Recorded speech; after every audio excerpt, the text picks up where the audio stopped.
자를 거면 확실하게 잘라. 어설픈 동정은 회사 망치는 지름길이야. 그렇게 모질게 말을 내뱉는 제 입술은 바짝 말라 있었습니다. 칠순을 넘긴 나이에도 저는 여전히 피도 눈물도 없는 철의 여인이어야만 했으니까요.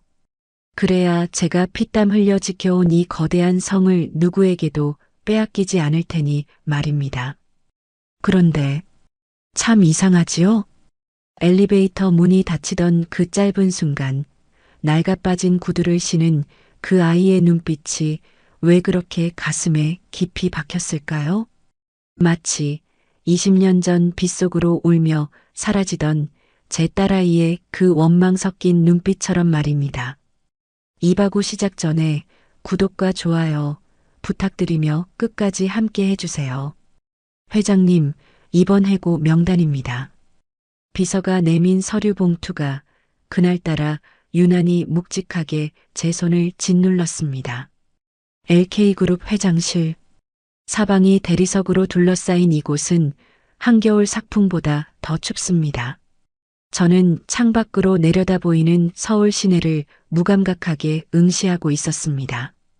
사람들은 저를 부러워합니다. 대한민국 굴지의 기업을 이끄는 여성 총수 박선희. 하지만 그들은 모릅니다. 이 자리가 얼마나 외롭고 시린 자리인지. 매일 밤 수면제 없이는 잠들 수 없는 제 고통을 누가 알까요? 김 실장, 이번 구조조정 대상자 선정 기준이 뭐라고 했나? 제 목소리에 김 실장이 마른 침을 삼키는 소리가 들립니다. 네, 회장님. 주로 실적 하위 10%와 계약 만료가 임박한 비정규직 위주입니다. 비정규직이라. 저는 찻잔을 만지작거렸습니다. 찻잔의 온기가 차가운 손끝에 닿았지만 마음까지 데워주지는 못했습니다. 가차없이 진행해. 회사 사정이 어려워. 내 식구 챙기기도 벅찬 마당에 남의 식구 사정 봐줄 여유 없어. 제 입에서 나온 말이지만 참 독합니다. 하지만 어쩔 수 없습니다. 20년 전 하나뿐인 딸 은주가 엄마는 돈밖에 모르는 괴물이야 라고 소리치며 집을 나간 뒤로 저는 정말 괴물이 되기로 작정했으니까요. 그때 마음이 약해져서 놈팡이 같은 그 남자와의 결혼을 허락했더라면. 아니지, 그랬으면 내 딸은 더 불행해졌겠지. 저는 고개를 세차게 저으며 잡념을 떨쳐냈습니다. 같은 시각 회사 지하 2층 비품실. 매캐한 먼지 냄새가 진동하는 그곳에 한 아이가 쭈그리고 앉아 있었습니다. 이름표에 적힌 이름은 이은지. 24, 꽃다운 나이인데 얼굴에는 그늘이 가득합니다. 아휴, 허리야. 벌써 박스만 100개째네. 은지는 땀방울이 맺힌 이마를 소매로 훔쳤습니다. 계약직 사원이라는 이유로 정직원들이 하기 싫어하는 온갖 잡무는 다 이 아이 차지였습니다. 그래도 은지는 웃음을 잃지 않았습니다. 아니, 잃을 수 없었겠지요. 할머니 병원비 벌어야 해. 이번 달만 버티면 혹시 정직원 될 수도 있잖아. 혼잣말로 자신을 다독이는 그 목소리가 어쩐지 제 마음을 쿡 찌르는 것 같습니다. 은지는 주머니에서 꼬깃꼬깃한 지폐 몇 장과 동전을 꺼내 세어봅니다. 점심값 아끼려고 편의점 삼각김밥 하나로 때운 지가 벌써 한 달째입니다. 5,000원. 이걸로 일주일은 버텨야 하는데. 은지는 한숨을 쉬며 다시 박스를 들어 올렸습니다. 낡은 운동화 밑창이 덜렁거리는 게 보였습니다. 본드로 몇 번이나 붙인 자국이 역력했죠. 오후 3시. 제가 임원회의 참석차 엘리베이터 앞으로 향할 때였습니다. 복도 끝에서 무거운 A4 용지 박스를 낑낑대며 들고 오는 은지와 마주쳤습니다. 박스가 워낙 커서 앞이 잘 안 보였는지 은지는 비틀대다 그만 제 수행비서와 부딪힐 뻔했습니다. 조심해. 수행비서가 날카롭게 소리쳤고 은지는 화들짝 놀라며 박스를 바닥에 쏟고 말았습니다. 와르르 쏟아지는 하얀 종이들. 그 위로 은지가 황급히 무릎을 꿇었습니다. 죄송합니다. 제가 앞을 잘 못 봐서. 은지는 바닥에 엎드려 허둥지둥 종이를 주워 담았습니다. 저는 그 모습을 가만히 내려다보았습니다. 보통 직원들이라면 제 얼굴을 보자마자 사색이 되어 빌었을 텐데 이 아이는 종이 줍느라 정신이 없더군요. 그때였습니다. 은지의 낡은 재킷 주머니에서 무언가 툭 하고 떨어졌습니다. 작고 낡은 손거울이었습니다. 뒷면에 예쁜 자개무늬가 박힌 순간 제 심장이 덜컥 내려앉는 것 같았습니다. 그 거울, 낯이 익었습니다. 아주 오래전 제가 딸아이 생일 선물로 사주었던 것과 비슷해 보였거든요. 제가 무의식적으로 손을 뻗으려는 찰나 은지가 잽싸게 그 거울을 낚아채 주머니에 넣었습니다. 그리고는 고개를 들어 저를 올려다보았습니다. 그 눈, 겁에 질려 있으면서도 어딘가 모르게 당당함이 서린 그 맑은 눈동자. 저는 숨이 턱 막혔습니다. 누군가와 너무 닮았습니다. 기억 속에 묻어두었던, 잊으려고 발버둥 쳤던 그 얼굴. 제 딸 은주가 저를 노려보던 마지막 그 눈빛과 겹쳐 보였습니다. 자네, 이름이 뭔가? 저도 모르게 떨리는 목소리로 물었습니다. 은지는 놀란 듯 눈을 크게 뜨더니 이내 자리에서 일어나 고개를 숙였습니다. 계약직 사원 이은지입니다. 죄송합니다, 회장님. 다시는 이런 일 없도록 하겠습니다. 이은지, 이 씨였구나. 저는 속으로 쓴웃음을 지었습니다. 제 딸 은주는 박 씨였으니까요. 당연한 일이지요. 죽은 딸이 살아 돌아올 리도 없고 그 아이가 자식을 남겼다는 얘기도 듣지 못했으니까요. 저는 괜한 기대를 했던 제 자신이 한심스러웠습니다. 즉, 조심하게. 회사 복도는 운동장이 아니야. 그리고 저는 은지의 낡은 운동화를 눈짓으로 가리켰습니다. 신발꼴이 그게 뭔가. 우리 회사는 직원들 복장도 품격이야. 기본이 안 되어 있구만. 차갑게 쏘아붙이고는 엘리베이터에 올랐습니다. 문이 닫히는 순간까지 은지는 고개를 숙이고 있었습니다. 그런데 닫히는 문틈 사이로 보인 은지의 손. 빨갛게 트고 거칠어진 그 손등 위로 눈물 한 방울이 툭 떨어지는 걸 저는 보고야 말았습니다. 엘리베이터가 위로 올라가는 동안 저는 가슴 한구석이 묵직하게 아려오는 걸 느꼈습니다. 왜일까요? 직원 하나 혼낸 게 뭐 그리 대수라고. 평소엔 눈 하나 깜짝 안 하던 제가 말입니다. 회장님, 괜찮으십니까? 안색이 안 좋으십니다. 김 실장의 말에 저는 손을 저었습니다. 아니야. 그냥 날씨 탓인가 보네. 사무실로 돌아온 저는 창밖을 보며 생각에 잠겼습니다. 아까 그 아이 이은지. 그 아이의 눈물이 자꾸만 마음에 걸렸습니다. 그리고 그 낡은 손거울. 잘못 본 거겠지? 세상에 비슷한 물건은 널리고 널렸으니까. 하지만 그 찜찜한 기분은 쉽게 가라앉지 않았습니다. 그날 밤 퇴근길이었습니다.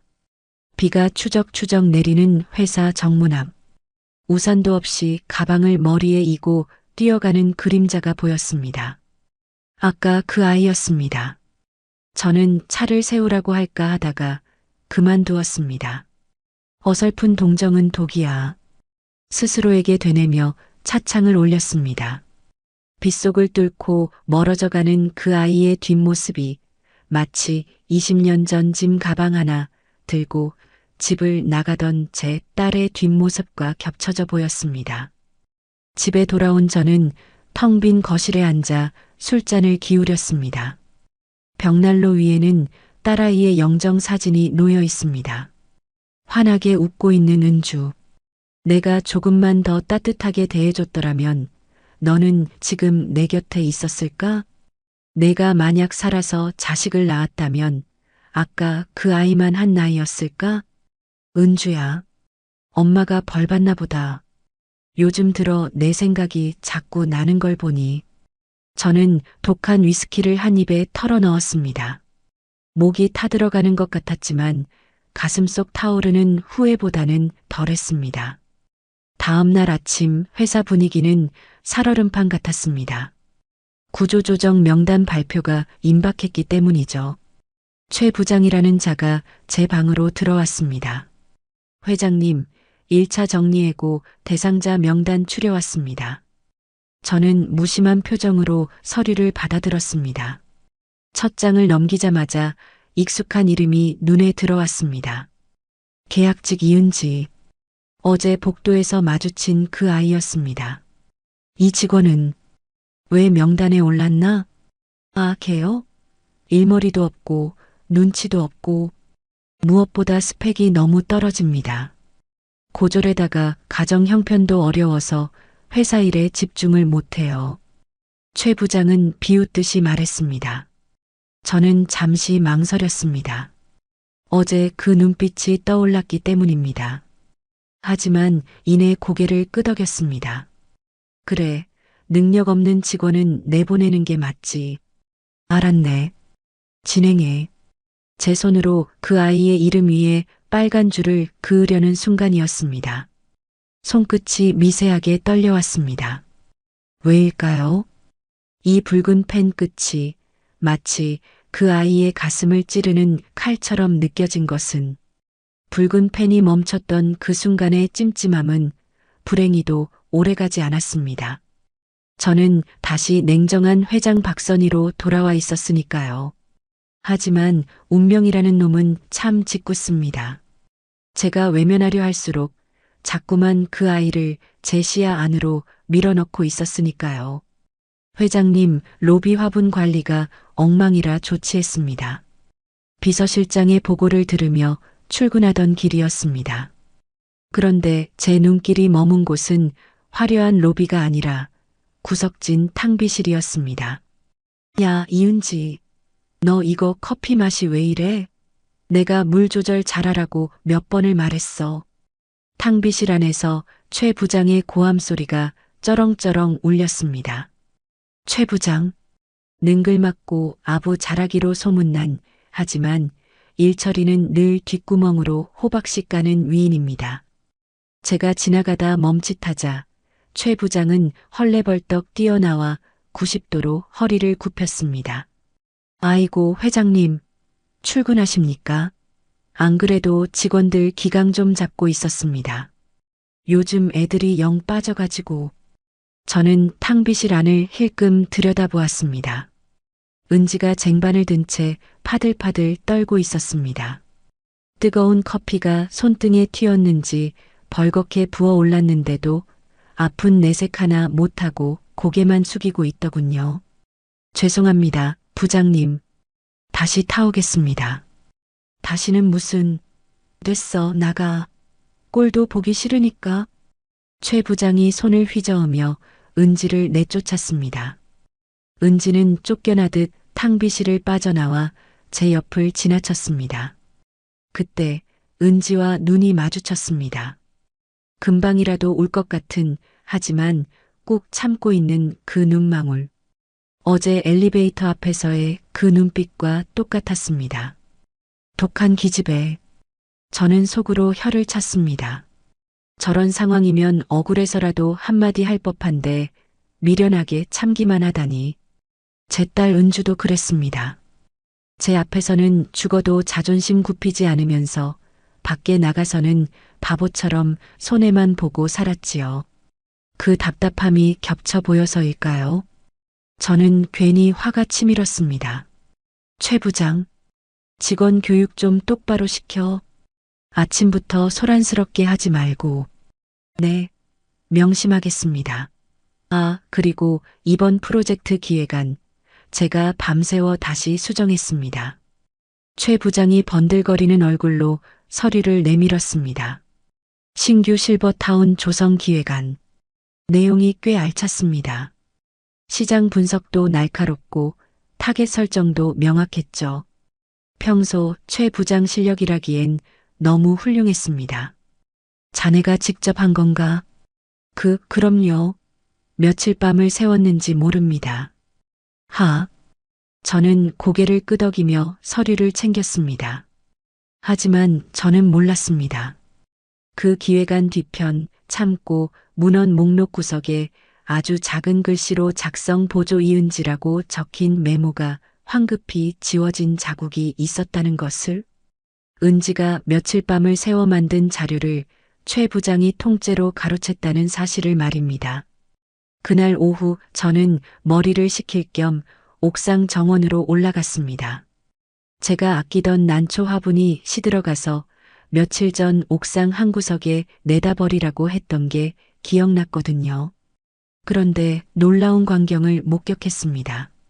분명 죽어가던 그 난초가 다시 싱싱하게 잎을 틔우고 있는 게 아닙니까?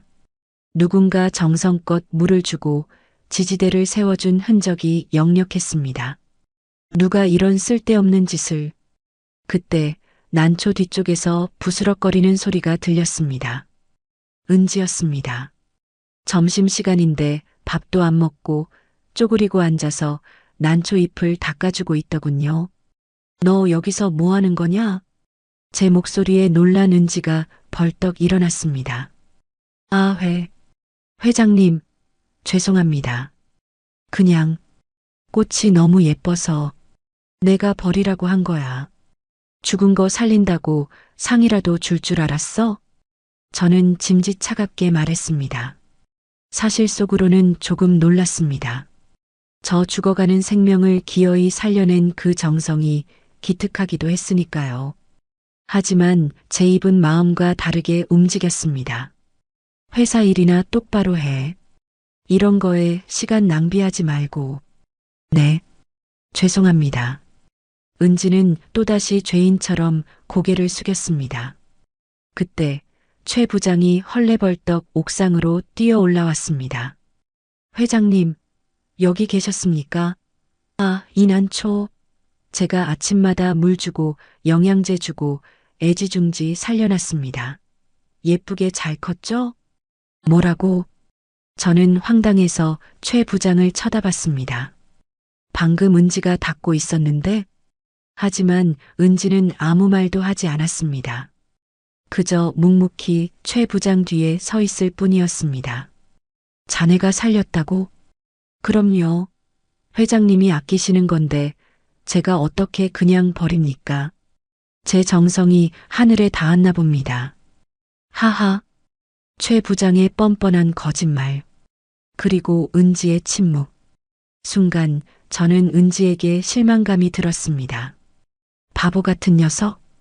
지가 한 거라고 왜 말을 못해? 자기 밥그릇 하나 못 챙기는 무능함. 그게 너무나 싫었습니다. 제 딸 은주가 가난한 남자에게 빠져 제 인생을 망친 것처럼 저 아이도 저런 미련함 때문에 인생을 망치고 있는 것 같아서요. 그래, 최 부장이 수고했네. 이건 다시 내 방으로 가져다 놔. 저는 일부러 최 부장의 손을 들어주었습니다. 은지가 항변이라도 하길 바랐는지도 모릅니다. 아닙니다. 제가 했습니다. 라고 소리치길 기대했는지도 모릅니다. 하지만 은지는 끝내 입을 다물었습니다. 그 모습이 20년 전 엄마한텐 아무리 말해도 안 통하잖아. 라며 입을 닫아버린 딸과 겹쳐져 더 화가 났습니다. 퇴근길 차 안에서 밖을 내다보는데 버스 정류장에 서 있는 은지가 보였습니다. 축 처진 어깨, 손에는 다 식어빠진 편의점 도시락 봉지가 들려 있었습니다. 버스가 오자 은지는 힘겹게 몸을 실었습니다. 창가 자리에 앉은 은지가 유리창에 머리를 기대고 눈을 감는 모습이 제 시야에서 멀어져 갔습니다. 그 시각 은지의 낡은 옥탑방. 은지는 차가운 방바닥에 앉아 도시락을 까먹으며 낡은 사진 한 장을 꺼내봅니다. 젊은 시절의 제 딸 은주의 사진입니다. 엄마, 나 오늘 너무 힘들었어. 최 부장님이 또 내 기획안 가져가고 회장님은 나만 미워하시고 은지는 밥알을 꾸역꾸역 씹어 삼키며 사진 속 엄마에게 하소연합니다. 그래도 나 꾹 참았어. 엄마가 그랬잖아. 아무리 힘들어도 정직하게 살면 언젠가 빛을 본다고. 근데 엄마, 나 진짜 정직원 될 수는 있을까? 은지의 눈에서 눈물이 뚝뚝 떨어져 밥 위로 떨어집니다. 할머니 약값도 밀렸는데 쫓겨나면 우리 어디로 가야 해? 은지의 서러운 울음소리가 좁은 옥탑방을 채웠지만 그 소리를 들어주는 이는 아무도 없었습니다. 저 화려한 회장실에 앉아 있는 저 박선희만 빼고요. 아니, 저조차도 그 아이의 진심을 모른 채 오해의 벽만 높이 쌓고 있었지요. 다음 날 인사팀에서 최종 정리해고 명단 결제를 요청해 왔습니다. 최 부장이 올린 명단 맨 위에는 여전히 이은지라는 이름이 적혀 있었습니다. 그리고 사유란에는 이렇게 적혀 있었죠. 업무 능력 부족, 상사 지시 불이행, 근무 태도 불량. 저는 그 문구를 보며 코웃음을 쳤습니다. 근무 태도 불량이라. 어제 옥상에서의 일이 떠올랐습니다. 자기 공을 뺏기고도 말 한마디 못하던 그 답답함. 그게 바로 무능력이지. 냉정한 사회에서 그런 태도는 죄악이야. 김 실장, 도장 가져와. 저는 결심을 굳혔습니다. 이런 무르에 빠진 아이는 우리 회사에 필요 없다. 내 딸처럼 험한 꼴 당하기 전에 차라리 일찌감치 싹을 자르는 게 나을지도 모른다. 그렇게 합리화하며 저는 인주를 듬뿍 묻힌 도장을 집어들었습니다. 쿵! 붉은 인주가 묻은 도장이 결제 서류 위를 강타했습니다. 그 소리가 마치 단두대에 칼날이 떨어지는 소리처럼 섬뜩하게 텅 빈 회장실을 울렸습니다. 이은지, 그 이름 위에 선명하게 찍힌 붉은 도장 자국. 그것으로 끝이었습니다. 그 아이의 운명도 제 마음속을 어지럽히던 알 수 없는 찜찜함도 이제 모두 정리된 것이라 믿었습니다. 이걸로 됐어. 다 회사를 위한 일이야. 저는 스스로에게 최면을 걸 듯 중얼거리며 서류를 덮었습니다. 그런데 왜일까요? 도장을 찍고 나면 속이 시원해야 할 텐데 오히려 가슴 한가운데 묵직한 돌덩이가 들어앉은 것처럼 답답증이 밀려오는 것은 그날 밤 저는 댁으로 돌아가는 차를 돌려 다시 회사로 향했습니다. 집에 가봤자 반겨주는 사람 하나 없는 차가운 냉기뿐이니까요. 차라리 불 꺼진 회사가 제게는 더 편안한 안식처였습니다. 모두가 퇴근하고 칠흑 같은 어둠이 내려앉은 사옥.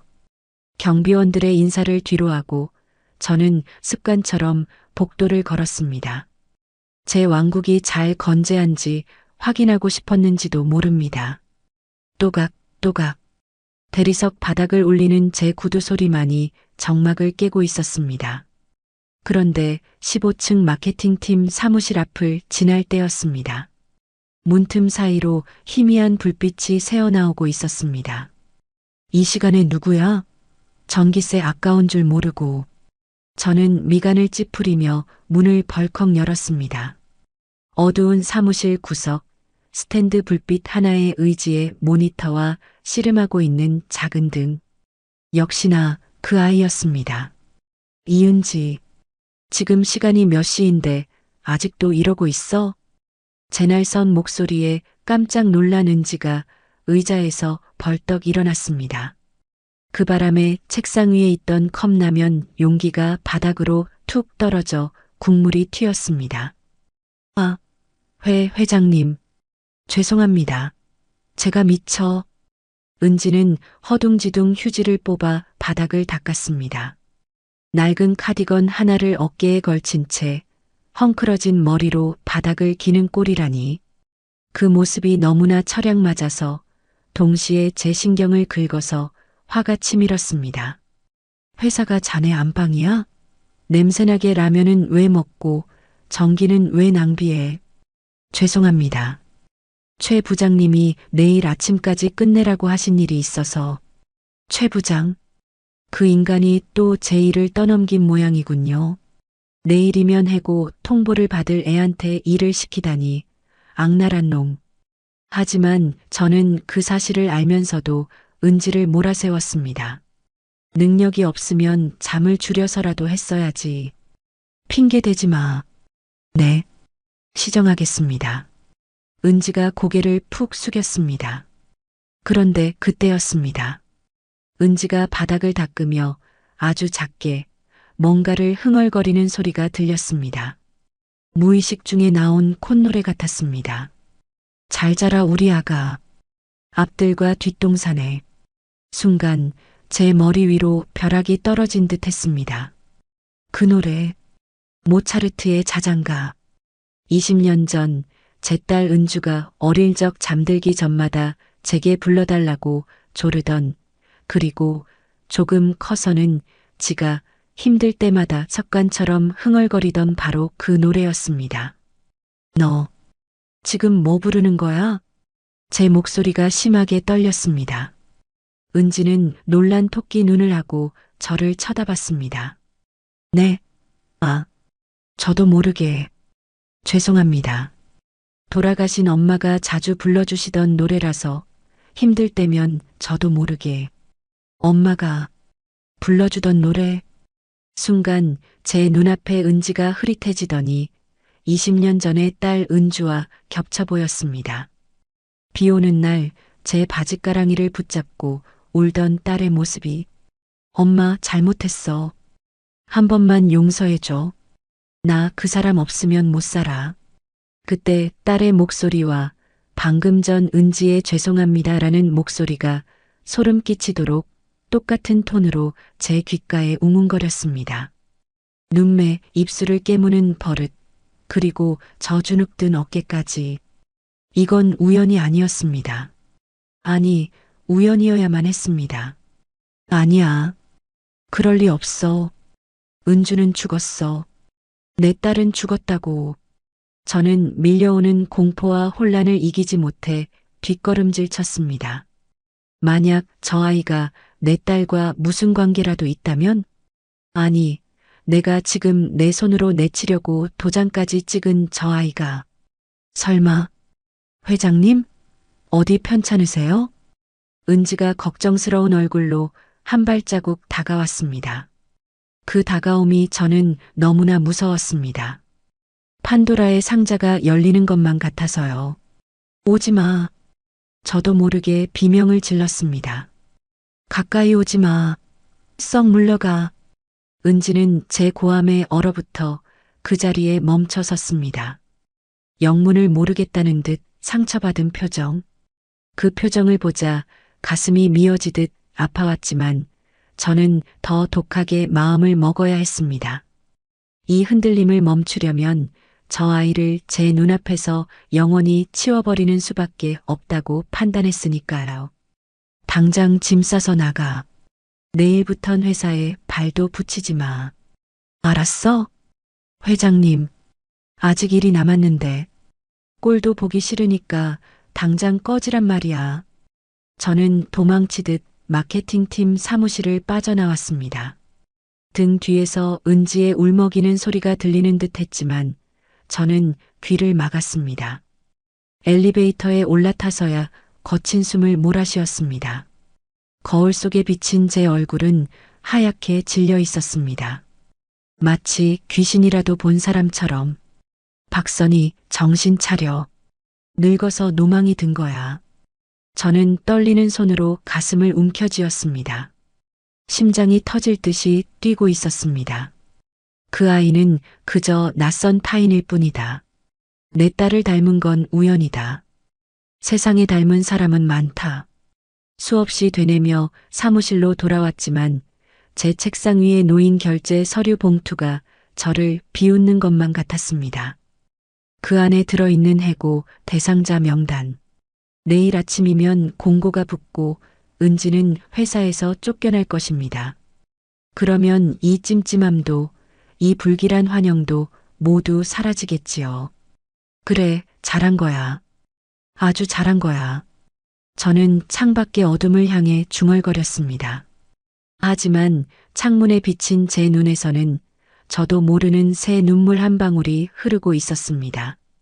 그것이 안도감 때문인지 아니면 핏줄이 보내는 마지막 경고를 무시한 대가인지는 그때는 미처 알지 못했습니다.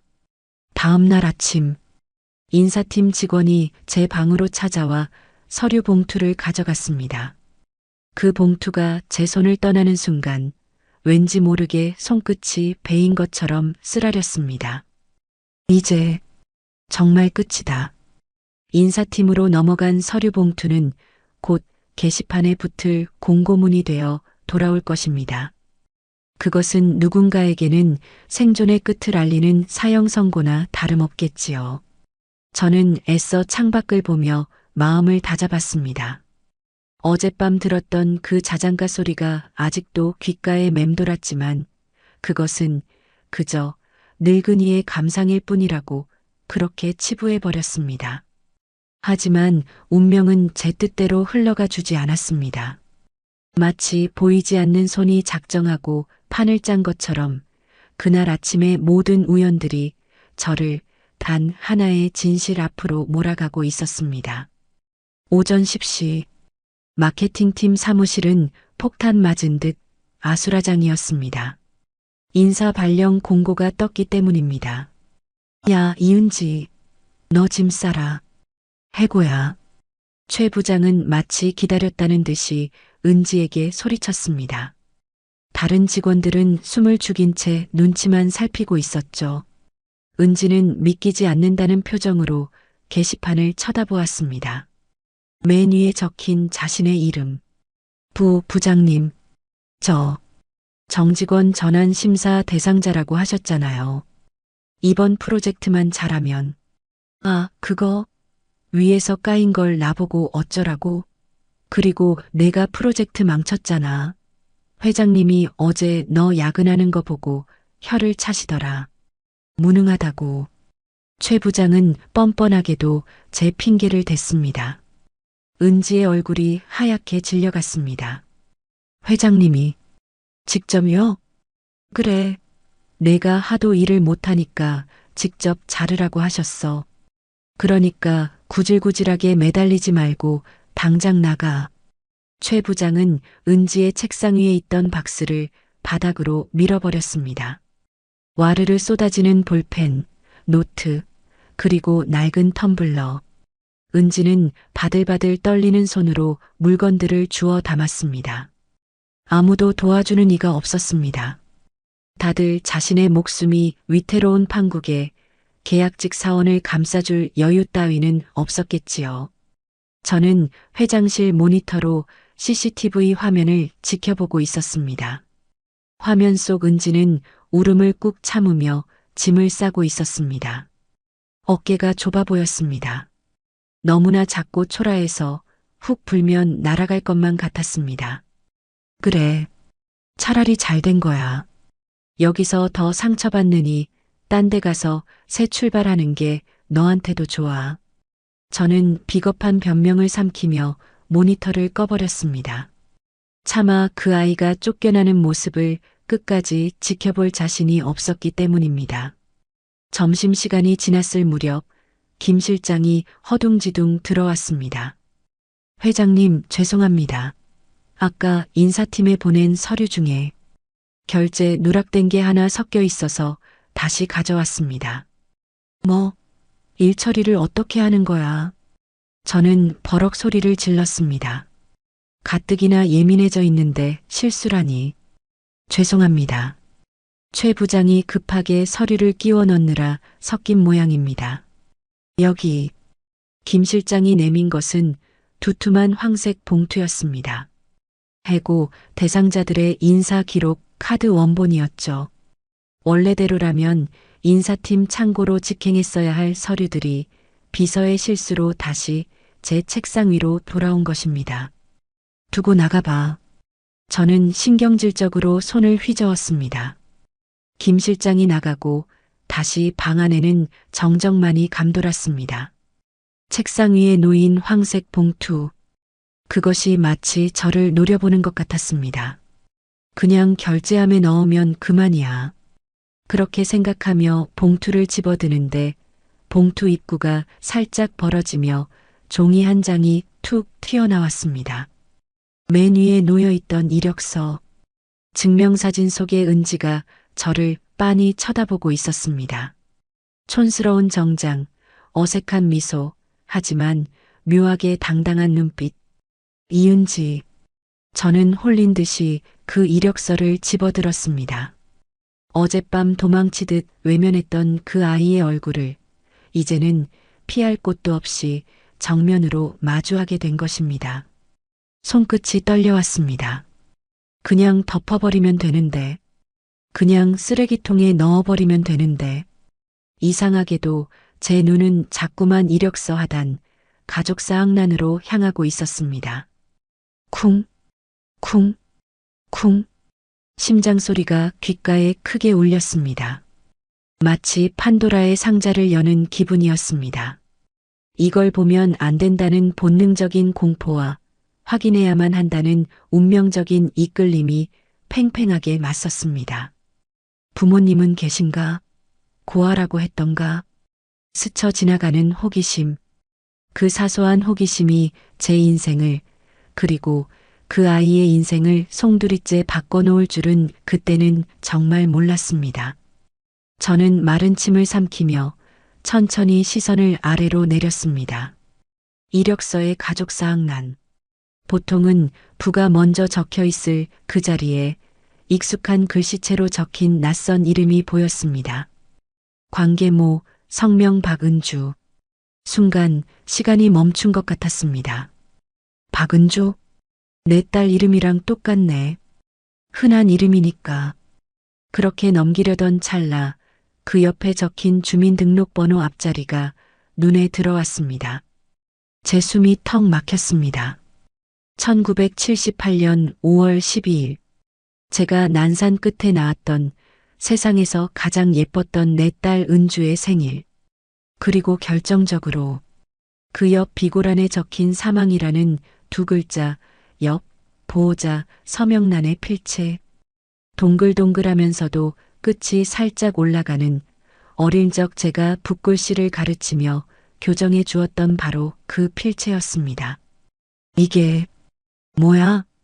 제 목소리가 쩍 갈라져 나왔습니다. 손이 와들와들 떨려 이력서가 바스락거렸습니다. 이건 꿈이어야 했습니다. 악몽이어야 했습니다. 죽은 딸의 이름이 내가 내쫓은 직원의 이력서 보호자란에 적혀 있다니. 그것도 내 딸의 생일, 내 딸의 필체로. 설마 아니겠지. 저는 부정하고 싶었습니다. 하지만 제 손은 이미 전화기를 향해 뻗어가고 있었습니다. 확인해야 했습니다. 당장 확인하지 않으면 미쳐버린 것만 같았습니다. 김 실장, 당장 들어와. 당장. 회장실이 떠나가라 고함을 질렀습니다. 밖에서 대기하던 김 실장이 혼비백산하여 뛰어들어왔습니다. 회장님, 무슨 일이십니까? 이 아이, 이은지, 지금 어디 있어? 나갔어? 벌써 나갔냐고.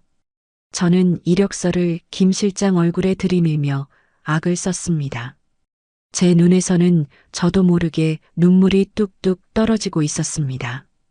공포, 당혹감, 그리고 어렴풋이 밀려오는 거대한 후회. 아마 짐 싸서 나가는 중일 겁니다. 로비 쪽에. 잡아. 당장 잡아와. 지금 당장 내 앞에 데려오란 말이야. 저는 미친 사람처럼 회장실을 뛰쳐나갔습니다. 회장님, 신발을 신으셔야죠. 뒤에서 김 실장이 비명을 지르듯 소리쳤지만 제 귀에는 아무것도 들리지 않았습니다. 저는 벗겨진 슬리퍼도 내팽개친 채 차가운 복도를 맨발로 달렸습니다. 72. 관절이 삐걱거리고 숨이 턱끝까지 차올랐지만 멈출 수가 없었습니다. 지금 그 아이를 놓치면 저는 영영 죽어서도 눈을 감지 못할 것 같았으니까요. 엘리베이터는 왜 이리 늦게 오는지, 계단은 또 왜 이리 가파른지, 제 평생 이렇게 간절하게 누군가를 쫓아가 본 적이 있었던가요? 20년 전 집을 나가는 딸아이의 뒷모습을 보면서도 자존심 때문에 잡지 않았던 저였습니다. 그때 잡았어야 했습니다. 그때 뛰어나갔어야 했습니다. 그 후회가 20년의 세월을 건너뛰어 지금 제 발바닥에 불을 지르고 있었습니다. 1층 로비. 회전문이 막 돌아가고 있었습니다. 축 처진 어깨, 한 손에는 초라한 종이박스를 든 그 아이가 회전문을 밀고 나가는 게 보였습니다. 이은지, 멈춰. 거기서. 제 목소리가 로비를 쩌렁쩌렁 울렸습니다. 지나가던 직원들이 기겁하며 쳐다봤지만 체면 따위는 개나 줘버리라고 하십시오. 저는 회전문에 몸이 끼일 뻔하면서도 억지로 문을 밀고 나갔습니다. 그리고 막 인도로 내려서려는 은지의 팔목을 낚아챘습니다. 가지마. 못 가. 회장님? 은지가 소스라치게 놀라며 돌아봤습니다. 눈물로 얼룩진 얼굴, 공포에 질린 눈동자, 제 거친 숨소리에 섞여 은지의 팔을 잡은 제 손이 사시나무 떨듯 떨렸습니다. 따라와. 내 방으로 가. 잘못했습니다. 제가 뭘 또 잘못했나요? 저 이제 나가잖아요. 시키는 대로 다 했잖아요. 은지는 바들바들 떨며 뒷걸음질 쳤습니다. 이 아이는 제가 자신을 잡으러 온 게 또다시 혼내거나 손해배상을 청구하려는 줄 아는 겁니다. 제가 그동안 얼마나 모질게 굴었으면 할머니 뻘인 저를 보고 저렇게 겁을 먹을까요? 가슴이 찢어지는 것 같았지만 지금은 오해를 풀 시간조차 아까웠습니다. 잔말 말고 따라와. 확인할 게 있어. 저는 거의 끌고 가다시피 은지를 다시 엘리베이터에 태웠습니다. 직원들의 수군거림이 들려왔지만 제 눈에는 오직 은지의 얼굴, 내 딸을 닮은 그 이목구비만 보였습니다. 회장실에 도착하자마자 저는 문을 걸어 잠갔습니다. 그리고 책상 위에 놓인 그 이력서를 은지 앞에 들이밀었습니다. 이거 내가 쓴 거 맞지? 은지는 영문을 모르겠다는 표정으로 이력서를 내려다보았습니다. 네, 맞는데요. 여기, 보호자 이름, 박은주. 이 사람 누구야? 도대체 누구길래 죽은 사람 이름을 여기다 적어? 제 다그침에 은지가 움찔했습니다. 그리고 기어가는 목소리로 대답했습니다. 제 엄마입니다. 쿵. 심장이 내려앉는 소리가 들렸습니다. 엄마라고 했습니다. 엄마, 그럼 엄마는 지금 어디 있는데? 왜 사망이라고 적었어? 언제 죽었는데? 저는 은지의 어깨를 잡고 흔들었습니다. 제발 아니라고 말해주길, 그냥 동명이인이라고 말해주길 바라는 마음과 제발 내 딸의 자식이 맞기를 바라는 마음이 뒤엉켜 미칠 것만 같았습니다. 저 4살 때요. 불이 나서 저 구하고 돌아가셨어요. 불이 났다고? 20년 전 딸이 집을 나간 뒤 들려온 소문이 있었습니다. 산동네 쪽방촌 화재로 젊은 부부가 죽었다는 뉴스.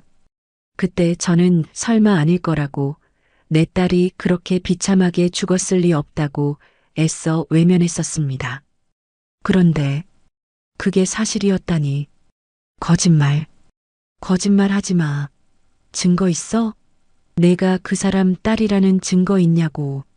저는 악을 썼습니다.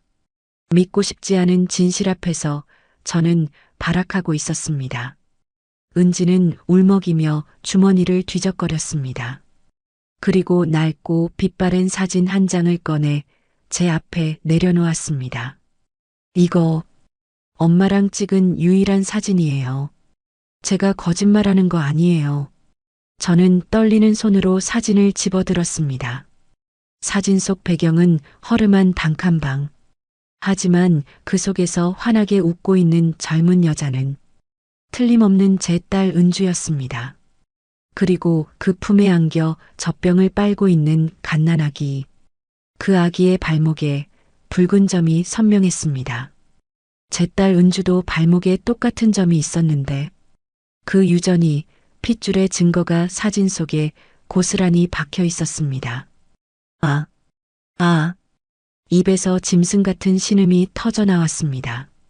다리에 힘이 풀려 저는 그만 바닥으로 주저앉고 말았습니다. 사진 속의 은주가 저를 원망스럽게 쳐다보는 것 같았습니다. 엄마, 내 딸이야. 내가 목숨 바쳐 살린 내 새끼라고. 근데 엄마가 내쫓았어? 엄마가 내 딸을 죽이려고 했어? 환청이 들렸습니다. 딸의 비명소리가 불 속에서 타들어가며 질렀을 그 마지막 절규가 제 귓가에 생생하게 들려왔습니다. 회장님? 왜 그러세요? 은지가 놀라서 제 곁으로 다가왔습니다. 저는 고개를 들어 은지를 보았습니다. 이제야 보입니다. 저 눈, 저 코, 저 입술. 내가 왜 몰라봤을까? 내 배 아파 낳은 자식의 얼굴을, 그 핏줄을 내가 왜 못 알아보고. 아가. 제 입술이 파르르 떨렸습니다. 은지는 제 입에서 나온 아가라는 말에 놀란 듯 눈을 크게 떴습니다. 너, 이름이 은지라고 했니? 이은지? 네. 아빠 성 따라서. 아니야. 넌 박은지야. 내 딸이. 목이 메어 말이 이어지지 않았습니다. 저는 바닥을 기어가 은지의 다리를 끌어안았습니다. 은지의 낡은 바지 냄새, 땀 냄새, 그리고 희미하게 나는 파스 냄새. 그 모든 것이 제 가슴을 후벼 팠습니다. 이 어린 것이 부모도 없이 그 험한 세상을 어떻게 살아왔을까? 할미라는 작자는 따뜻한 밥 한 끼 먹여주기는커녕 추운 겨울날 길바닥으로 내쫓으려 했는데 내가 미쳤지. 내가 미쳤어. 천벌을 받으려니야 내가. 저는 은지의 다리를 붙잡고 통곡했습니다. 체면도 위신도 회장이라는 직함도 다 필요 없었습니다. 지금 저는 그저 자식을 죽이고 손녀까지 죽일 뻔한 죄인일 뿐이었습니다. 회장님, 이러지 마세요. 무서워요.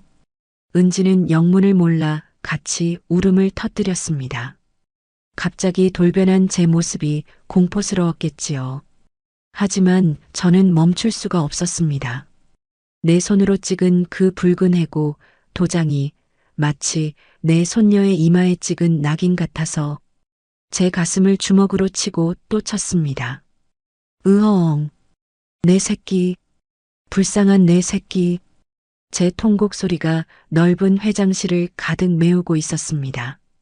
바닥에 엎드려 우는 재벌 회장이라니. 남들이 보면 미쳤다고 손가락질할 모습이었지만 저는 부끄러움 따위는 느낄 새가 없었습니다. 제 눈앞에 있는 이 아이. 20년 전 내가 매몰차게 내쫓은 딸이 목숨과 바꿔 지켜낸 핏줄. 그 아이가 지금 제 앞에서 영문을 모른 채 떨고 있다는 사실만이 제 가슴을 난도질하고 있었으니까요. 은지는 어쩔 줄 몰라 하며 뒷걸음질 치지도 다가오지도 못한 채 서 있었습니다. 그 낡은 운동화가 제 눈물로 젖어 들어가는 걸 보며 저는 가슴을 치고 또 쳤습니다. 회장님, 왜 그러세요? 제가 뭐 잘못했나요?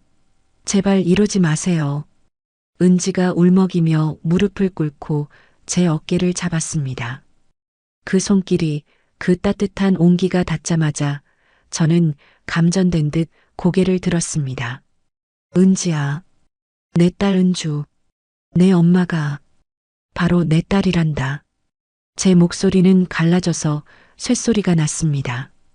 은지의 눈이 휘둥그레졌습니다. 입을 다물지 못한 채 저와 책상 위 사진 속 엄마를 번갈아 보더군요. 믿을 수 없다는 표정. 하긴 그럴 만도 하겠지요. 자신을 벌레 보듯 하던 냉혈한 회장이 갑자기 할머니라고 주장하니 얼마나 황당하겠습니까? 네, 그럴 리가요. 엄마는 외할머니랑 연락 끊었다고. 아주 무서운 분이라고. 은지의 떨리는 목소리에 심장이 쿵 내려앉았습니다. 아주 무서운 분. 그래, 내 딸은 나를 그렇게 기억하고 갔구나. 죽는 순간까지 어미를 원망하며 무서워하며 갔구나. 그래, 맞다. 내가 그 무서운 년이다. 자식 가슴에 못 박고 내쫓은 독한 년이 바로 나야. 저는 제 뺨을 후려쳤습니다. 짝 하는 소리가 정막을 깼습니다. 할머니, 은지가 놀라서 제 손을 붙잡았습니다. 거칠고 튼 손, 마디마디 굳은 살이 박인 그 손을 제 뺨에 갖다 대며 저는 오열했습니다. 이 손 좀 봐라. 이 고운 손이 다 망가지도록. 할미가 널 이렇게 만들었어. 따뜻한 밥 한 끼 못 먹이고 남의 집 눈칫밥 먹게 하고 그것도 모자라 내 손으로 널 자르려고 했어. 제 눈물방울이 은지의 손등 위로 뚝뚝 떨어졌습니다. 은지는 그제야 상황을 받아들인 듯 제 얼굴을 찬찬히 뜯어보았습니다. 주름진 눈과 떨리는 입술, 그리고 자신을 바라보는 애끓는 눈빛. 핏줄은 속일 수 없는 법이라더니 은지의 눈에도 서서히 눈물이 차올랐습니다. 할머니, 그 한마디, 20년을 기다려온, 아니 평생을 바쳐서라도 듣고 싶었던 그 말. 그 한마디에 제 가슴 속에 엉겨붙어 있던 응어리가 단번에 녹아내리는 것 같았습니다. 그래, 내 새끼. 할미가 왔다. 너무 늦게 알아봐서 미안해. 정말 미안해. 저는 은지를 와락 끌어안았습니다. 은지의 마른 등이 제 품 안으로 들어왔습니다. 앙상하게 뼈만 남은 듯한 그 등이 너무나 가여워서 저는 은지의 등을 쓸어내리고 또 쓸어내렸습니다. 은지도 참았던 설움이 터졌는지 제 품에 얼굴을 묻고 엉엉 울기 시작했습니다. 엄마를 잃고 혼자 견뎌왔을 그 모진 세월들이 할머니의 품속에서 본물 터지듯 터져 나온 것입니다. 우리는 그렇게 한참을 서로 부둥켜 안고 울었습니다. 시간이 얼마나 흘렀는지도 모른 채 회장실 바닥에 주저앉아 서로의 체온을 확인했습니다. 한참 뒤 저는 은지를 소파에 앉히고 따뜻한 차를 내어주었습니다. 은지는 아직도 믿기지 않는지 퉁퉁 부은 눈으로 자꾸만 제 얼굴을 쳐다보았습니다. 저는 휴지로 은지의 눈물을 닦아주며 물었습니다. 그동안 어떻게 살았니? 엄마는 편안하게 갔니? 은지는 찻잔을 만지작거리며 덤덤하게 입을 열었습니다. 하지만 그 내용은 결코 덤덤할 수 없는 참혹한 비극이었습니다. 4살 때 판자촌에 불이 났어요. 엄마가 저를 이불에 싸서 창밖으로 던지시고 엄마는 못 나오셨어요. 제 입술을 깨물었습니다. 피맛이 비릿하게 올라왔습니다. 그 뒤로는 친척 집을 전전했어요. 근데 다들 형편이 어려워서 중학교 때부터는 고시원에서 살면서 알바했어요. 그래도 엄마가 늘 꿈에 나와서 괜찮다고 해줘서 버텼어요. 이 회사 들어왔을 때 정말 기뻤어요. 엄마가 하늘에서 도와주신 거라고 생각했거든요. 근데 은지의 말끝이 흐려졌습니다. 저는 직감적으로 알 수 있었습니다. 그 근데 뒤에 숨겨진 이야기가 무엇인지. 최 부장님이 제 기획안 가져가시고 시키는 일 다 했는데도 제가 무능하다고, 회장님이 저 싫어하신다고. 은지는 고개를 숙이며 말했습니다. 그 순간 제 머릿속에서 툭 하고 무언가 끊어지는 소리가 들렸습니다. 슬픔과 회한으로 가득 찼던 제 마음속에 시뻘건 불길이 치솟아 오르기 시작했습니다.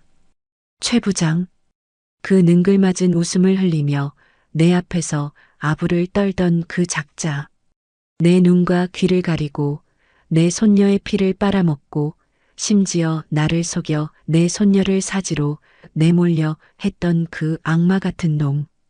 감히 내 핏줄을. 은지야. 제 목소리가 서늘하게 가라앉았습니다. 은지가 놀란 눈으로 저를 쳐다보았습니다. 이제 아무 걱정하지 마. 할미가 다 되돌려 놓을 거야. 내 눈에서 눈물 나게 한 놈들 피눈물 흘리게 해줄 거야. 제 눈빛이 형형하게 빛났습니다. 그때였습니다. 똑똑. 노크 소리와 함께 문이 벌컥 열렸습니다. 호랑이 굴인 줄도 모르고 제 발로 기어들어온 쥐새끼 최 부장이었습니다. 회장님, 김 실장이 자리를 비워서 제가 직접 보고 드리러 왔습니다. 그 계약직 이은지 말입니다. 짐 싸서 나간 거 확인했. 말을 하던 최 부장이 멈칫했습니다. 소파에 앉아있는 은지를 발견한 것입니다. 그리고 그 옆에 앉아 은지의 손을 꼭 잡고 있는 저를 보고는 눈이 휘둥그레졌습니다. 야, 이은지. 너 아직도 안 나갔어? 감히 여기가 어디라고 들어와. 회장님한테 빌려고 왔냐? 진짜 끈질기네. 최 부장은 상황 파악도 못한 채 버럭 소리를 질렀습니다. 은지가 움찔하며 제 손을 놓으려 했습니다. 습관적인 공포였겠지요. 그 모습에 제 속이 다시 한번 뒤집어졌습니다. 내 앞에서도 저렇게 겁을 먹게 만들다니. 저는 은지의 손을 더 꽉 잡으며 천천히 자리에서 일어났습니다. 제 기세에 눌렸는지 최 부장이 주춤거렸습니다. 최 부장. 네. 회장님, 제가 당장 끌어내겠습니다. 경비실에 연락해서. 누굴 끌어내? 네. 이 개념 없는 비정규직 녀석을. 비정규직? 녀석? 저는 책상 위에 있던 묵직한 크리스털 잿더리를 집어들었습니다. 최 부장의 시선이 잿더리에 꽂혔습니다. 자네 눈엔 내 손녀딸이 그렇게 보이나? 네. 손녀. 딸이요? 최 부장의 얼굴이 멍청하게 일그러졌습니다. 무슨 말도 안 되는 농담이냐는 듯이 입을 해 벌리고 눈을 깜빡였습니다. 이 아이가 내 유일한 핏줄, 내 죽은 딸이 목숨 걸고 지킨 내 손녀 박은지다. 그리고 이 그룹의 정당한 후계자가 될 사람이고. 네. 최 부장은 비명을 지르며 뒤로 넘어질 뻔했습니다. 다리가 풀렸는지 벽을 짚고 덜덜 떨더군요. 얼굴이 하얗게 질리다 못해 흑빛이 되었습니다. 회장님. 그게 무슨. 이은지가. 아니, 따님이. 그래. 내가 잃어버린 내 딸의 자식이야. 그런데 자네가 감히. 저는 한 발짝씩 최 부장 앞으로 다가갔습니다. 또각.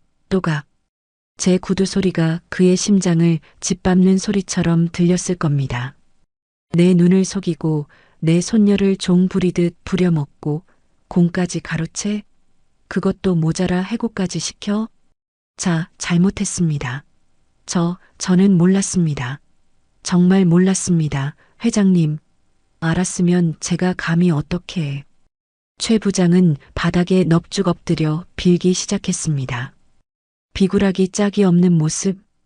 방금 전까지 은지에게 고함을 치던 그 위세는 온데간데 없었습니다. 몰랐으면 용서가 되나?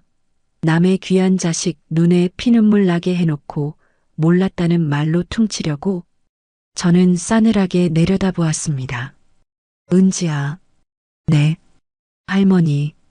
은지는 여전히 얼떨떨해 보였지만 할머니의 당당한 모습에 조금씩 용기를 얻는 듯 했습니다. 똑바로 봐라. 저게 내가 그토록 무서워했던 상사의 본 모습이다. 강한 자 앞에선 한없이 비굴하고 약한 자 앞에선 군림하려 드는 저 비겁한 모습을. 은지는 최 부장을 똑바로 응시했습니다. 항상 바닥만 보던 은지의 시선이 처음으로 최 부장의 정수리를 내려다보고 있었습니다. 최 부장. 자네 내일 아침 신문 일면에 나오고 싶지 않으면 지금부터 입 다물고 내 처분만 기다려. 저는 책상 위 인터폰을 눌렀습니다. 제 손가락 하나하나에 분노와 결의가 실려 있었습니다. 감사팀장, 법무팀장 지금 당장 내 방으로 오라고 해. 그리고 인사팀장도 전 직원한테 공지 띄워. 대강당으로 집합하라고. 단 한 명도 빠짐없이. 다시 최 부장을 향해 시선을 돌렸습니다.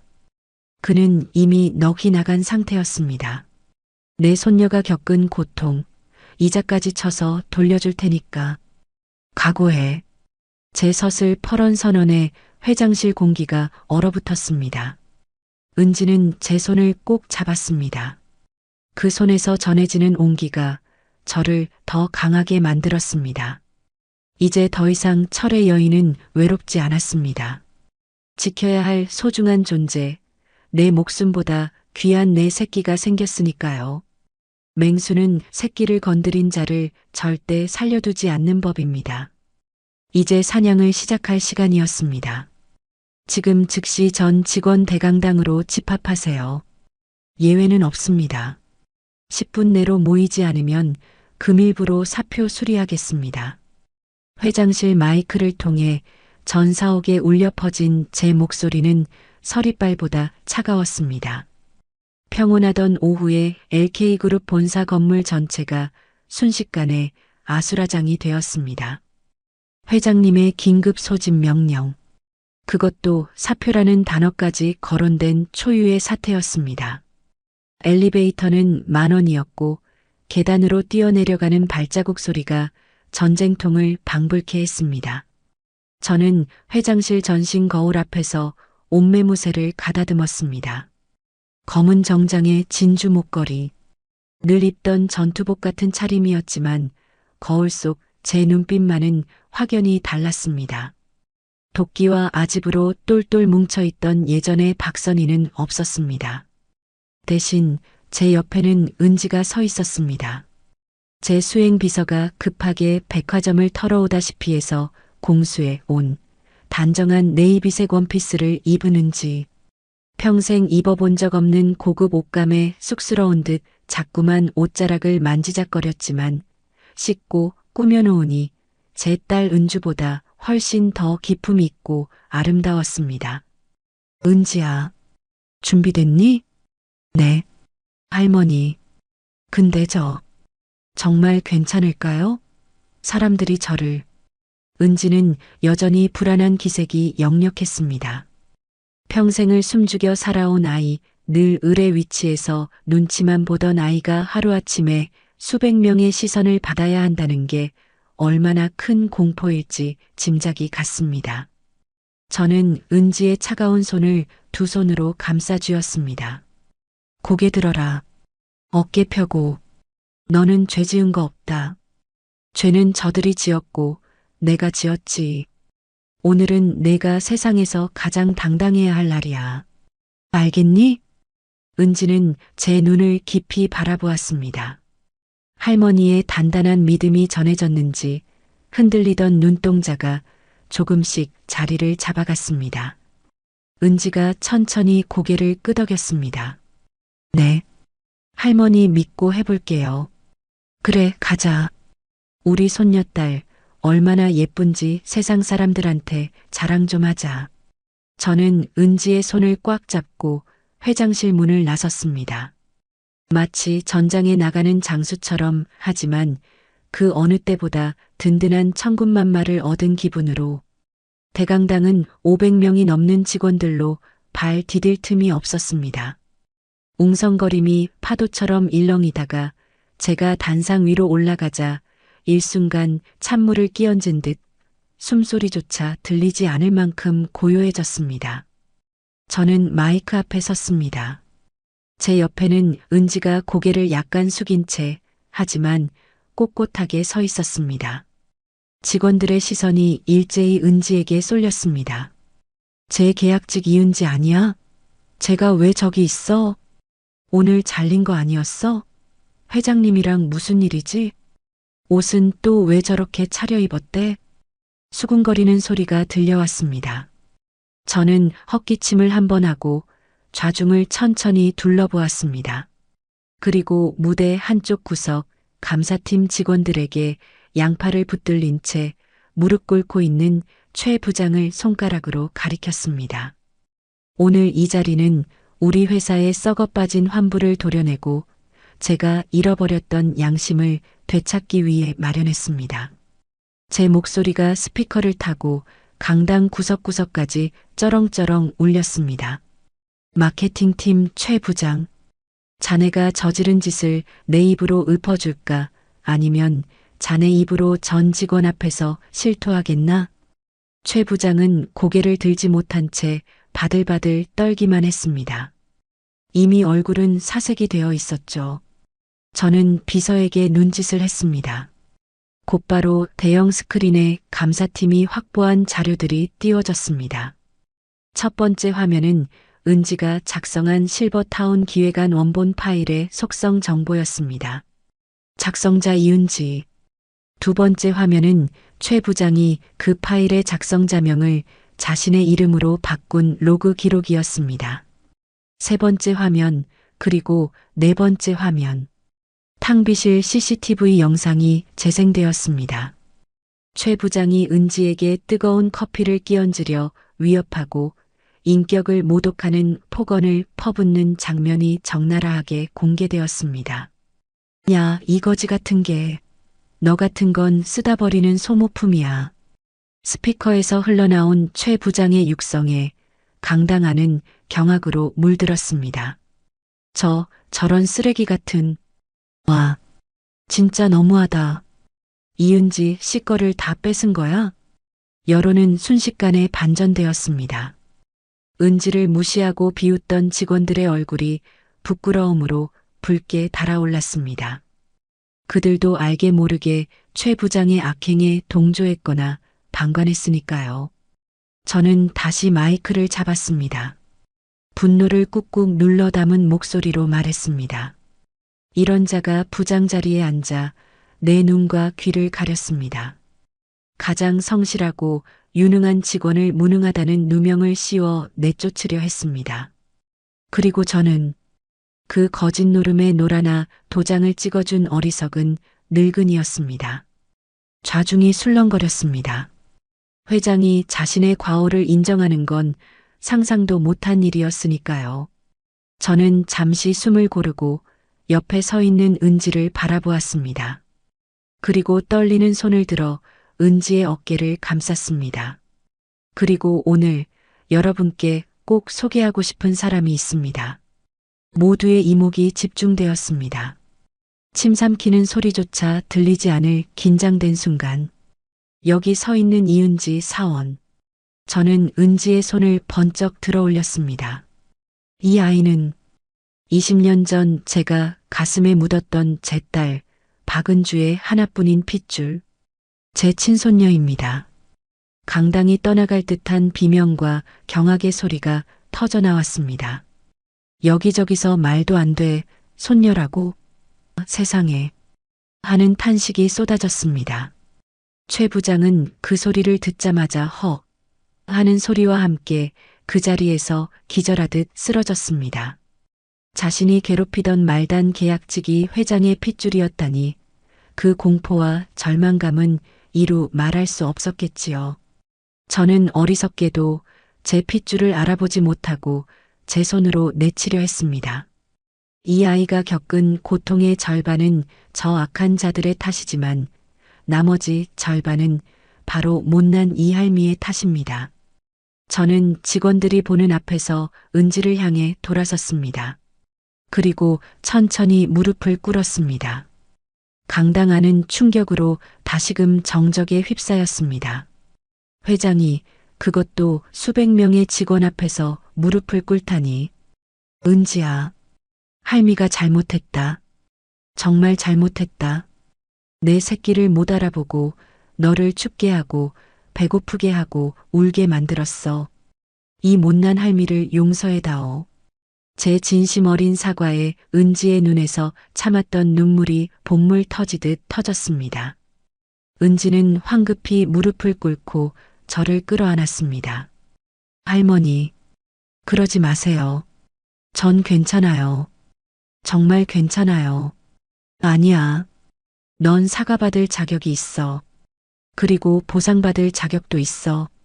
저는 눈물을 훔치며 일어났습니다. 그리고 은지를 일으켜 세웠습니다. 제 가슴에 달려있던 LK그룹 회장을 상징하는 황금 배지를 떼어냈습니다. 그리고 그 배지를 은지의 원피스 깃에 달아주었습니다. 이제부터 이은지 양은 제 비서실 직속으로 발령합니다. 그리고 차기 경영 수업을 받게 될 것입니다. 제 모든 지분과 권한을 이 아이에게 상속할 것을 이 자리에서 공식적으로 공표합니다. 또다시 웅성거림이 터졌지만 이번에는 비난이 아닌 경이로움과 뜨거운 박수 소리였습니다. 마치 드라마의 한 장면 같은 이 반전에 직원들은 열광했습니다. 은지는 떨리는 손으로 가슴에 달린 배지를 만져보았습니다. 그 무게가 얼마나 무거운지 알기에 저는 은지의 손을 꼭 잡아주었습니다. 마지막으로 경고합니다. 최 부장을 비롯해 이번 일에 가담하거나 방관한 자들은 전원 징계위원회에 회부할 것입니다. 내 손녀가 흘린 눈물 한 방울마다 너희들은 뼈저린 대가를 치르게 될 것이다. 제 서슬 퍼런 마무리에 직원들은 일제히 고개를 숙였습니다. 그것은 공포 때문이기도 했지만 정의가 실현되는 순간에 대한 경의의 표시이기도 했습니다. 은지는 단상 아래를 내려다보았습니다. 자신을 괴롭히던 상사는 끌려나가고 자신을 무시하던 동료들은 존경의 눈빛을 보내고 있었습니다. 그리고 자신의 옆에는 천군만마보다 든든한 할머니가 서 있었습니다. 은지의 입가에 희미하지만 단단한 미소가 번졌습니다. 그것은 더 이상 주눅든 계약직 사원의 미소가 아니었습니다. 당당한 LK그룹의 일원, 그리고 사랑받는 손녀 박은지로서의 첫 미소였습니다. 우리는 직원들의 기립박수를 받으며 단상을 내려왔습니다. 제 손을 잡은 은지의 손에 힘이 들어가 있었습니다. 그 힘이 저에게 말해주는 것 같았습니다. 할머니, 저 잘할게요. 지켜봐 주세요. 이제 다시는 할머니 혼자 외롭게 두지 않을게요. 라고. 그래, 내 새끼. 이제 꽃길만 걷자. 할미가 내 앞길에 깔린 가시덤불은 다 맨손으로라도 치워줄 테니. 비가 그친 창밖으로 눈부신 햇살이 우리 두 사람을 비추고 있었습니다. 태풍이 지나간 자리는 유난히 맑고 고요합니다. 회사도 그리고 제 마음도 그랬습니다. 최 부장을 비롯한 비리 직원들이 짐을 싸서 떠난 자리는 성실하고 정직한 사람들로 채워졌습니다. 그리고 무엇보다 가장 큰 변화는 차갑기만 했던 제 회장실에 이제는 웃음꽃이 핀다는 것입니다. 할머니, 이거 드세요. 제가 직접 깎았어요. 은지가 토끼 모양으로 깎은 사과를 내밀었습니다. 서툰 솜씨라 삐뚤빼뚤했지만 제 눈에는 세상 그 어떤 보석보다 예뻐 보였습니다. 오냐, 고맙다. 우리 강아지, 이제 일 배우는 건 좀 할만하니? 네. 김 실장님이 너무 잘 가르쳐 주셔서요. 아, 그리고 이번에 제가 낸 시니어 복지 타운 아이디어. 반응이 진짜 좋아요. 은지는 신이 나서 제잘거렸습니다. 자신의 능력을 인정받고 사랑받는 사람 특유의 생기가 은지의 얼굴에서 빛나고 있었습니다. 그 모습을 보고 있으면 밥을 안 먹어도 배가 불렀습니다. 하지만 제 마음 한구석에는 아직 풀지 못한 숙제가 남아 있었습니다. 이제 정말 그 아이를 만나러 갈 시간이 된 것입니다. 주말 아침 우리는 차를 타고 교회로 나갔습니다. 따뜻한 봄볕이 내리쬐는 날이었습니다. 도착한 곳은 시립 납골당. 20년 전 불에 타새까맣게 변한 딸을 차마 제 선산에 묻지 못하고 죄책감에 이곳에 숨기듯 안치했었습니다. 그 뒤로 한 번도 찾아오지 못했습니다. 면목이 없어서 용기 나지 않아서. 은지는 익숙한 듯 앞장서서 걸었습니다. 그리고 어느 유리관 앞에 멈춰 섰습니다. 먼지 하나 없이 깨끗한 유리관. 은지가 틈날 때마다 와서 닦아놓은 덕분이겠지요. 그 안에는 제가 버렸던 딸, 은주의 사진이 환하게 웃고 있었습니다. 엄마, 저 왔어요. 그리고 누구랑 같이 왔는지 보세요. 은지가 비켜서자 제가 딸과 마주 섰습니다. 사진 속 은주는 20년 전 집을 나가던 그 모습 그대로였습니다. 젊고 예쁘고 그리고 슬픈 눈을 가진 내 딸. 은주야. 입을 떼자마자 눈물이 주르륵 흘러내렸습니다. 다리에 힘이 풀려 저는 유리관 앞에 주저앉았습니다. 차가운 유리에 손을 대고 딸의 얼굴을 쓰다듬고 또 쓰다듬었습니다. 애미가 왔다. 못난 애미가 이제야 왔어. 대답 없는 사진을 보며 저는 목 놓아 울었습니다. 미안하다. 널 지켜주지 못해서 미안해. 널 그 추운 곳으로 내몰아서 미안해. 그리고 내가 목숨 바쳐 살린 내 딸, 내 손녀도 못 알아보고 죽일 뻔했어. 이 죄를 어떻게 갚니? 응? 은주야, 말 좀 해봐. 제 통곡 소리가 납골당의 정적을 깨웠습니다. 평생을 안고 살았던 돌덩이가 눈물과 함께 쏟아져 나오는 것 같았습니다. 그때 은지가 조용히 제 옆에 앉아 저를 안아주었습니다. 할머니, 엄마도 다 아실 거예요. 엄마는 할머니 원망 안 했어요. 아니다. 날 원망했을 거다. 저주했을 거야. 아니에요. 엄마 일기장에 그렇게 적혀 있었어요. 엄마가 보고 싶다. 우리 은지 보면 엄마도 좋아하실 텐데. 나중에 꼭 성공해서 엄마 찾아뵙고 용서 빌어야지. 라고요. 은지는 가방에서 낡은 노트 한 권을 꺼내 보여주었습니다. 불에 타서 그을린 자국이 선명한 일기장. 그 속에 삐뚤빼뚤 적힌 딸의 진심을 읽으며 저는 또 한 번 가슴을 쳤습니다. 바보 같은 것. 내가 뭐라고. 나 같은 게 뭐라고 여태 그리워했니? 엄마 들리지? 할머니 오셨어. 이제 우리 셋 다 만난 거야. 그러니까 엄마도 이제 편히 쉬어. 알았지? 은지는 눈물을 글썽이며 웃어 보였습니다. 그 순간 열린 창문 틈으로 따뜻한 바람이 불어와 우리의 뺨을 스치고 지나갔습니다. 마치 딸아이가 엄마 왔어? 하며 제 볼을 어루만지는 것만 같았습니다. 그래, 은주야. 이제 걱정 마라. 내 딸 은지, 내가 목숨 걸고 지킬게. 남부럽지 않게 보란 듯이 키울게. 너한테 못 해준 거 은지한테 다 해줄게. 저는 딸의 사진을 보며 맹세했습니다. 사진 속 은주가 비로소 환하게 웃는 것처럼 보였습니다. 우리는 납골당을 나와 벤치에 앉았습니다. 파란 하늘 아래 벚꽃잎이 눈처럼 흩날리고 있었습니다. 은지가 제 무릎에 머리를 기대고 누웠습니다. 할머니, 따뜻해요. 그래, 따뜻하구나. 저는 은지의 머리카락을 부드럽게 쓰다듬었습니다. 20년 동안 멈춰있던 제 인생의 시계가 비로소 다시 돌아가기 시작한 느낌이었습니다. 차갑게 얼어붙었던 제 심장에도 다시 봄이 찾아왔습니다. 은지야, 내 할머니, 나중에, 아주 나중에 내가 내 엄마 곁으로 가면 그때는 셋이서 소풍 가자. 맛있는 도시락 싸서 꽃 구경도 하고 노래도 부르고 그렇게 살자. 네, 꼭 그래요. 근데 할머니, 오래오래 사셔야 해요. 저 시집 갈 때까지, 아니, 제 자식 볼 때까지 사셔야 해요. 오냐, 알았다. 지겨울 때까지 살아주마.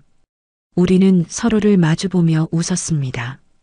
은지의 눈동자 속에 제가 있고 제 눈동자 속에 은지가 있었습니다. 그리고 그 사이에 보이지 않지만 분명히 존재하는 제 딸 은주가 우리를 지켜보고 있겠지요. 사람들은 인생을 한 편의 드라마라고 합니다. 제 드라마는 비극으로 시작했지만 다행히도 해피엔딩으로 끝날 것 같습니다. 비록 돌고 돌아 너무 먼 길을 왔지만 결국엔 사랑이 이겼으니까요. 여러분도 혹시 가슴속에 묻어둔 이름이 있나요? 더 늦기 전에, 후회가 눈덩이처럼 불어나기 전에 용기를 내보세요. 저처럼 20년을 울지 마시고 지금 당장 그 손을 잡아주세요.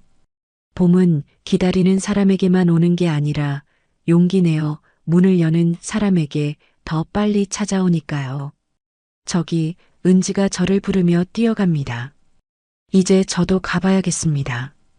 제 남은 생의 전부인 사랑스러운 내 손녀에게로. 오늘의 이바구는 여기까지입니다.